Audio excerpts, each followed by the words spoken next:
अच्छा, तो 2002 सीएसएस का जो पास पेपर है उसमें हमने 2002 की करेक्शन देखनी है, और साथ साथ फिर हम इसके रूल्स भी देखते जाएंगे करेक्शन के साथ साथ।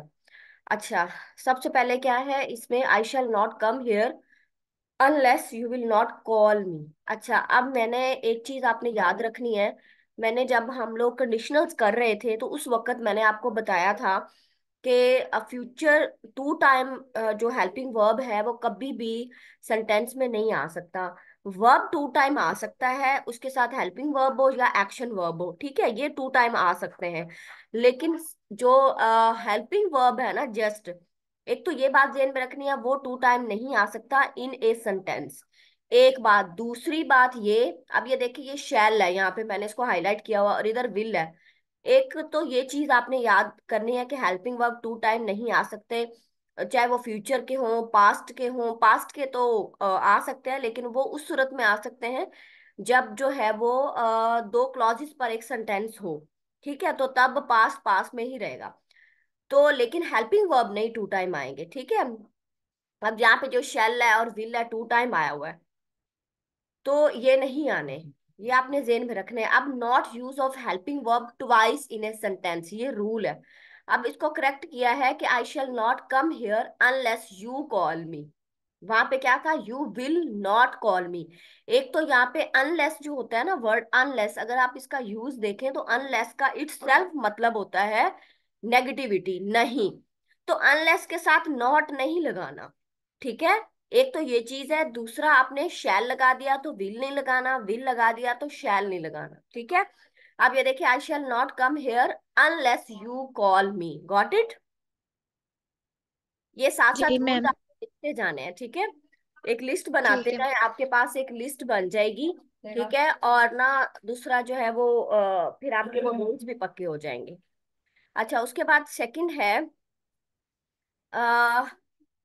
अच्छा सेकंड है, he does not have some devotion for the project you have given him, ठीक है। He does not have some devotion for the project you have given him. अब यहाँ पे आपने यूज ऑफ एनी सीखना है और सम सीखना है, ठीक है। अब आपने क्या करना है कि जो सम है, सम वर्ड हमेशा पॉजिटिविटी के लिए इस्तेमाल होता है, ठीक है, और जो एनी वर्ड है वो हमेशा नेगेटिविटी के लिए इस्तेमाल होता है, ठीक है। अब जैसे यहाँ पे है कि ही डज नॉट, क्योंकि ये नेगेटिव सेंस दे रहा है, तो यहाँ पे एनी आएगा, नॉट सम, ठीक है। अब जैसे कि इसको करेक्शन किया हुआ, ही does not have any devotion for the project you have given him, वहां पे उन्होंने सम डिवोशन लगाया हुआ है, हमने यहाँ पे एनी डिवोशन करना है, ठीक है। तो जब आपने रूल्स आपने लिखना है use of some and any, क्योंकि सम और एनी हमेशा जो है वो अपोजिट सेंस में यूज होते हैं। क्लियर है ये जो करेक्शन है ये सीएसएस के एग्जाम्स में बहुत ज्यादा आती है, सम और एनी वाली। तो बस आपने ये चीज ध्यान में रखनी है कि एनी जो है वो नेगेटिविटी के लिए यूज होता है, और जो सम है वो पॉजिटिविटी के लिए यूज होता है, ठीक है। अच्छा, उसके बाद थर्ड नंबर पर है, I went to either of the four hills station. अच्छा, अब यहाँ पे ना आपने आप लिख लें एक चीज, कि जो वर्ड है ईदर, ठीक है, क्योंकि यहाँ पे आपने इस्तेमाल करना है एनी नॉट ईदर। अब ईदर क्यों नहीं यूज करना, दो चीजें आपने फोकस करना है, इधर को मैंने हाईलाइट किया हुआ है और मैंने फोर हिल्स स्टेशन को हाईलाइट किया हुआ है। क्यों किया हुआ है, उसकी रीजन ये है कि इधर always use for to persons और थिंग्स, चाहे वो पर्सन्स हैं चाहे थिंग्स हैं, वो हमेशा दो हैं तो उनके लिए यूज होता है इधर। और जो एनी होता है वो यूज होता है फॉर टू और मोर पर्सन्स, ठीक है, और टू और मोर पर्सन। तो आप दोबारा से सेंटेंस को रीड आउट करो कि I went to either of the four hills. अब यहाँ के चूंकि हिल्स जो है वो फोर हिल स्टेशन हैं, तो फोर जो है वो दो और दो से ज्यादा लोगों के लिए, तो यहाँ पे ईदर नहीं आएगा, यहाँ पे एनी आएगा। तो अगर आपको ये यहाँ पे ऊपर पता चल गया कि ऊपर वाली करेक्शन में हमने देखा था कि जो एनी है वो नेगेटिविटी के लिए भी यूज होता है, और any more than two things और पर्सन्स के लिए भी यूज होता है। तो अगर आपको यूज का पता है तो अंडरस्टूड है, आपके लिए प्रॉब्लम नहीं होगी, आप जो है वो करेक्ट कर लेंगे। अब आपको सम का पता चल गया, अब आपको ईदर का पता चल गया, यूज ऑफ ईदर पता चल गया, यूज ऑफ सम और एनी पता चल गया। ठीक है। अब इससे जो रिलेटेड करेक्शन होगी वो अगर आने वाले एग्जाम्स में या वो उसमें पास पेपर्स में आएगी, तो वो आपको सॉल्व करनी आनी चाहिए। ठीक है। कुछ ऐसी अननोन है तो फिर हम उसको लर्न कर लेंगे। अच्छा, करेक्शन है, I went to any of the four hill station. Simply, कुछ भी मुश्किल नहीं है। ठीक है। अच्छा, उसके बाद फोर्थ नंबर पर है, who did who did you meet on your way to school. ठीक है। अच्छा, अब यहाँ पे ना हाईलाइट किया हुआ है मैंने हु को क्यों नहीं यूज होता। हु का जो हम लिटरल मीनिंग लेना बेटा, हु का मतलब होता है कौन। ठीक है। ये जो मॉडल वर्ब्स भी होते हैं और ये डब्ल्यू फैमिली वर्ड्स भी होते हैं। तो मैंने जब आपको डायरेक्ट इनडायरेक्ट या एक्टिव पैसिव करवाए थे, तो वहां पर भी मैंने बताया था कि जो हुम होता है ना, वो होता है लाइक किससे या किसको। तो कौन, अब अगर हम इसका लिटरल मतलब देखें तो ये बन रहा है, who did you meet on your way to school. तुम्हें रास्ते में जो है वो कौन मिला था। ठीक है। तो ये सही ग्रामेटिकली करेक्शन नहीं है। ये whom डिड यू मीट, तुम किससे मिले थे। ठीक है। whom did you meet on your way to school. तो यहाँ पे हु की जगह पे whom आएगा, नॉट हु आएगा। ठीक है। क्योंकि हु जो है वो grammatically not a correct W family. अच्छा, उसके बाद फिफ्थ नंबर पर है, you must remember that you are junior then Hamid. अच्छा, अब मैंने यहाँ पे हाईलाइट किया हुआ जूनियर को। आप एक चीज याद रखो, जहां पर जूनियर आ जाए, सीनियर आ जाए, सुपीरियर आ जाए, इन्फीरियर आ जाए, ये चार पांच वर्ड्स है। आप लिख भी सकते हो जूनियर, इन्फीरियर, सुपीरियर, सीनियर, कुछ भी वट एवर आ जाए, तो उसके साथ दैन नहीं लगना, उसके साथ टू लगना है। ठीक है। जब हमने प्रेपोजिशन की थी तो मैंने आपको उस वक्त भी बताया था कि जो टू वाली प्रेपोजिशन है, आप जाके चेक करें, तो उसमें वहां पे जूनियर का, इन्फीरियर, सुपीरियर का वर्ड होगा। ठीक है। तो मैंने आपको बताया था कि ये ऐसी हैं जो एक लाइक इनके साथ ऐसे सेट ऑफ वर्ड्स हैं कि इनके साथ प्रेपोजिशन आनी ही आनी है। ठीक है। जैसे अबाइड बाय या अकम्पनाइड बाय, तो बाय तो उनके साथ आना ही आना है। इसी तरह जूनियर के साथ टू एज प्रेपोजिशन आता ही आता है, देन कभी भी नहीं आता। तो ये आएगा, you must remember that you are junior to Hamid. ठीक है। देन हामिद नहीं आएगा। ठीक है। अच्छा, उसके जी बाद आ जाता है सिक्स नंबर पर। अब सिक्स नंबर पर है, Aslam as well as his four friends were. Aslam as well as his four friends, जो मैंने हाईलाइट येलो कलर में किया हुआ, आपने उस पर फोकस करना है। Four friends were planning to visit the museum. ठीक है। अच्छा, अब आपने यहाँ पे ना use of as well as देखना है।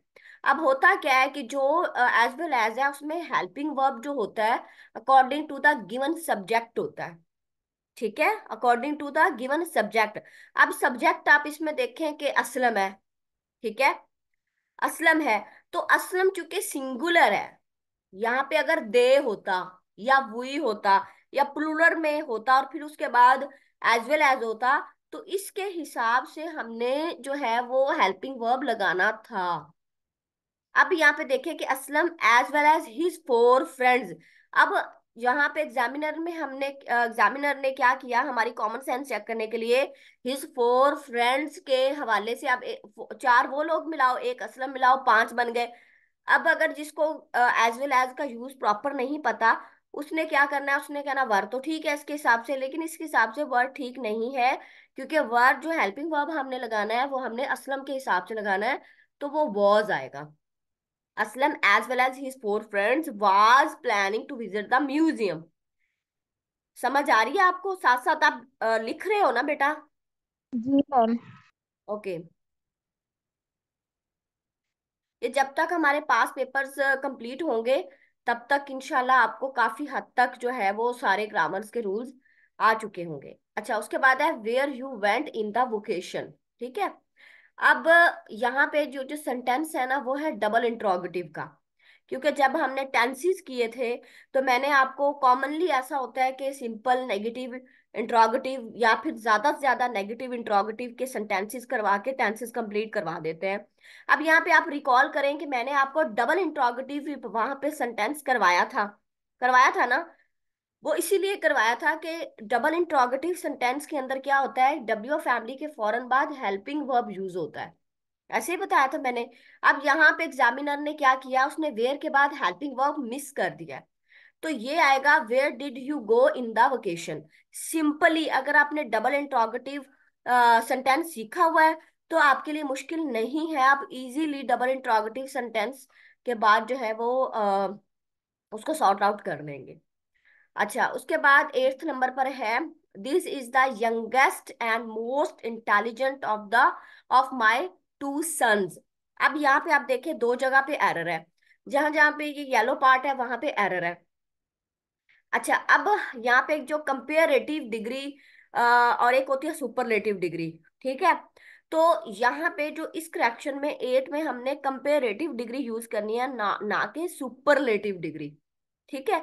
अब जो द यंगेस्ट, ठीक है, ये क्या है, एक तो आपने ये चीज ध्यान में रखनी है कि जो कंपेरेटिव डिग्री होती है ना दो लोगों के बीच में होती है, और जो सुपरलेटिव डिग्री होती है वो मोर देन टू पर्सन्स के बीच में होती है, पहली बात। अब यहाँ पे देखें कि this is the youngest and most intelligent, किसका, ऑफ माय टू सन्स।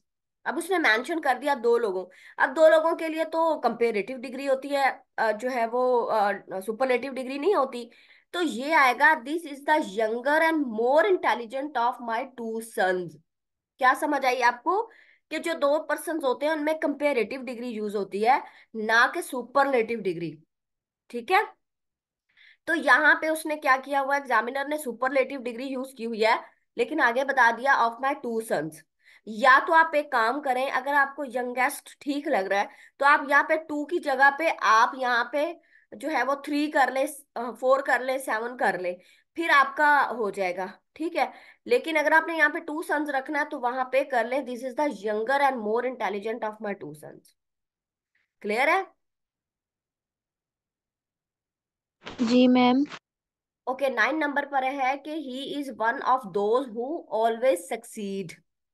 अच्छा, अब यहाँ पे ना इस्तेमाल है use of article before one, यहाँ पे आर्टिकल इस्तेमाल नहीं हुआ हुआ, ठीक है।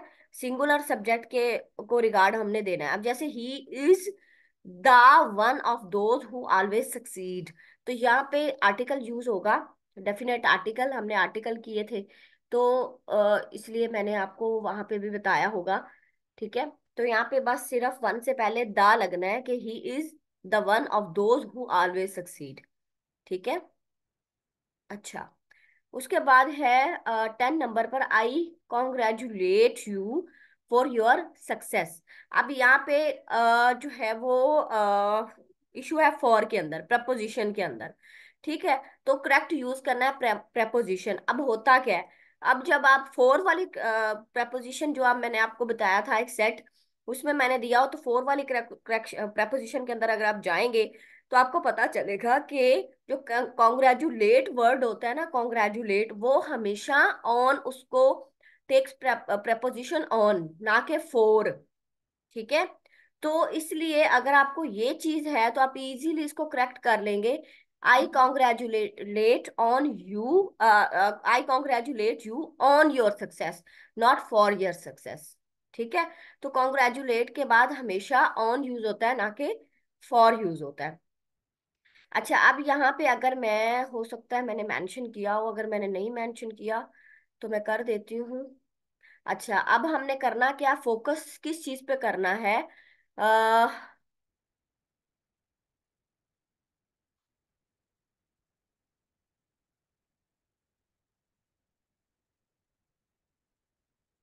ये पता नहीं मेरे ना वर्ड को क्या हुआ हुआ, ये वर्क ही नहीं कर रहा, चले मैं वैसे ही आपको लिखवा देती हूँ। अच्छा, आपने क्या करना है बेटा, फोकस जो आपने करना है ना, फोकस आपने करना है, आप चाहे इस चीज को लिख भी ले, ठीक है। अच्छा, आपने क्या करना है, यूज ऑफ आपने यूज सीखना है। एनी, सम, इन दोनों का यूज देखना है। यूज ऑफ ईदर,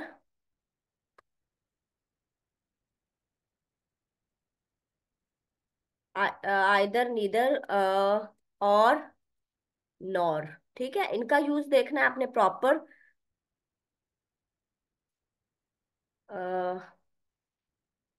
और हमने क्या देखा था?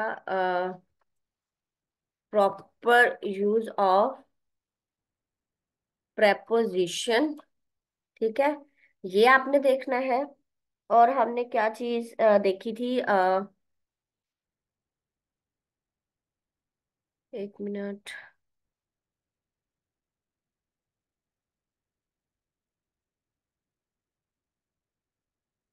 और डिग्रीज देखी है हमने, जिसमें हमने डबल इंट्रोगेटिव देखा है, वो आपने देखना है। Use of as well as. ठीक है, preposition, use of as well as.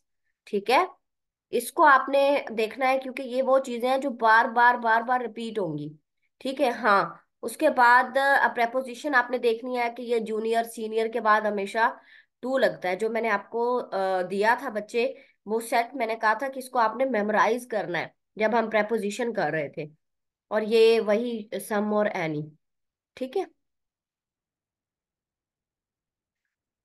और ये तो बड़ी कॉमन सी थी पहले वाली, कि जो है वो इसमें हमने यूज नहीं करना।